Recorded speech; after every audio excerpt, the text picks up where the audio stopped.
All right, y'all, we learning good. So we're going to be going over one of the most important cases, in my opinion, which is the dative case. Now, let's get to it. Now, what is the dative case, y'all? Simply put, the dative case has to do with the function of nouns and pronouns in ditransitive situations. For those of you who don't know what ditransitive means, it simply means with verbs that require both an indirect and direct object, meaning verbs like to give, to send, to buy, verbs along those lines, meaning you buy someone something, you give someone something, etc. For example, I am giving them some money. We sent him a book. They bought you a new game system. Now, the thing is how to identify an indirect object versus a direct object, which tends to be harder in English because there is another way to word this, which I will be going over later. In this chart, we're going to be going over the dative pronouns in their singular forms.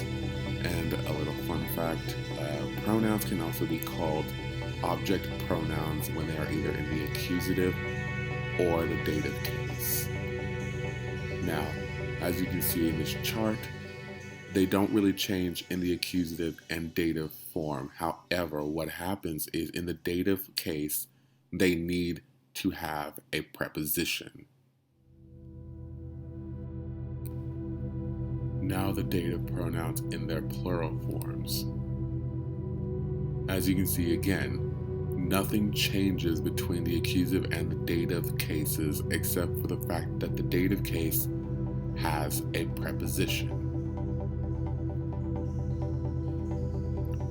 The purpose of to. This is where we're going to learn to distinguish between a direct and indirect object.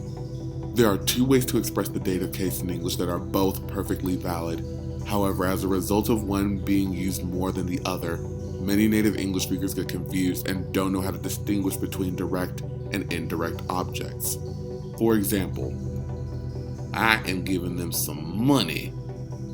Now, one would naturally assume that them is the direct object, and that some money is the indirect object based on the word order. However, this is actually incorrect. Not so much the word order, but the assumption. So what happens is, you take them and put it at the end, and as a result, you get, I am giving some money to them.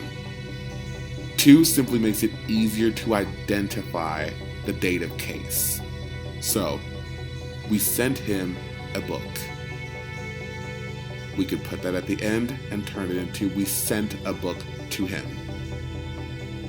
They bought you a new game system.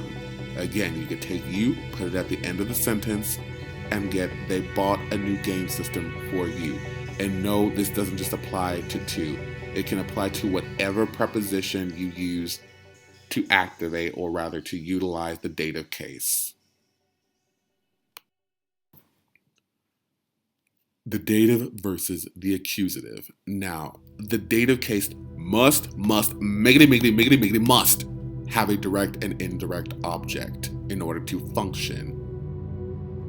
It will always correspond with ditransitive and tritransitive verbs. For those of you who do not know what a tritransitive verb is, or rather what tritransitive means, it simply means that there will be a prepositional phrase linked to the other direct and indirect objects, usually after they have been stated. For example, they buy my parents food.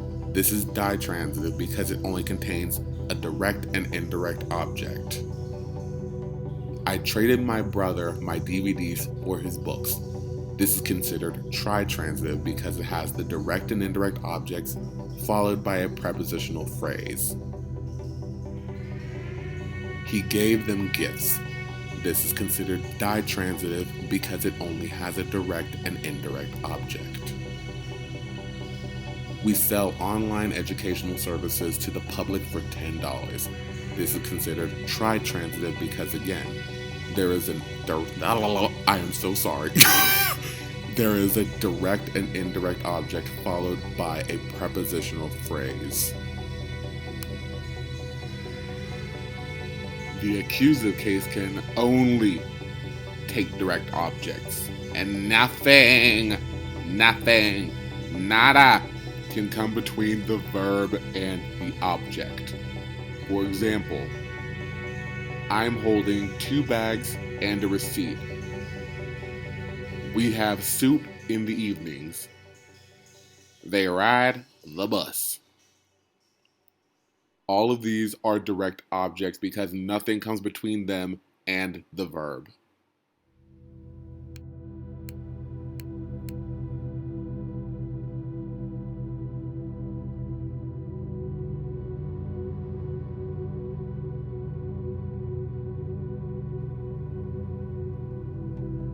Alright, y'all, that is it for this presentation. Thank y'all for y'all's time. If y'all have any question or grammar points you'd like me to go over, feel free to let me know in the comments or find me on Instagram at Modesty Studies or email me at the email down below. Thank y'all again. We'll see each other again soon.